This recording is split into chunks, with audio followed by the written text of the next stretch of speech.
ਇਹ ਪੰਜਾਬ ਪੁਲਿਸ ਦਾ ਹਾਜ਼ਰ service sub inspector ਜਿਹੜਾ ਕਿ ਆਪਣੀ ਡਿਊਟੀ ਖਤਮ ਕਰਕੇ ਤੇ ਚਵਿੰਡਾ ਸ਼ਹਿਰ ਦੇ ਵਿੱਚ ਪਕੌੜੇ ਤੇ ਸਮੋਸੇ ਵੇਚਣ ਦੀ ਦੁਕਾਨ ਕਰਦੇ ਨੇ।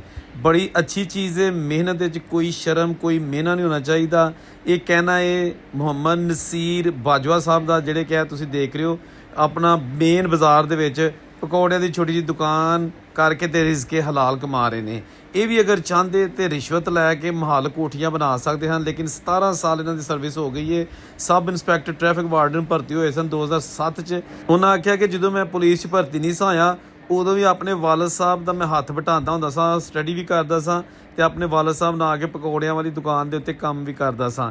ਫਿਰ ਮੈਂ ਭਰਤੀ ਹੋ ਗਿਆ ਤੇ ਜਦੋਂ ਮੈਂ ਥੋੜਾ ਦੂਰ ਕਿਤੇ ਪੋਸਟਿੰਗ ਹੋ ਗਈ ਫਿਰ ਪਕੌੜੇ ਨਹੀਂ ਸੀ ਵੇਚ ਰਿਹਾ, ਲੇਕਿਨ ਹੁਣ ਮੇਰੀ ਪੋਸਟਿੰਗ ਸਿਆਲਕੋਟ ਦੇ ਵਿੱਚ, ਇਸ ਲਈ ਮੈਂ ਸ਼ਾਮ ਨੂੰ ਘਰ ਆ ਜਾਂਦਾ ਵਾ ਆਪਣੇ ਬੱਚਿਆਂ 'ਚ ਤੇ ਘਰ ਬਹਿ ਕੇ ਤੇ ਮੋਬਾਈਲ ਇਸਤੇਮਾਲ ਕਰਨ ਦੀ ਬਜਾਏ ਮੈਂ ਦੁਕਾਨ ਤੇ ਆ ਜਾਂਦਾ ਵਾਂ ਔਰ ਇੱਥੇ ਆ ਕੇ ਤੇ ਇਹ ਪਕੌੜੇ ਸਮੋਸੇ ਵੇਚ ਕੇ ਤੇ ਹੱਕ ਹਲਾਲ ਦੇ ਪੈਸੇ ਕਮਾ ਰਿਹਾ ਵਾਂ।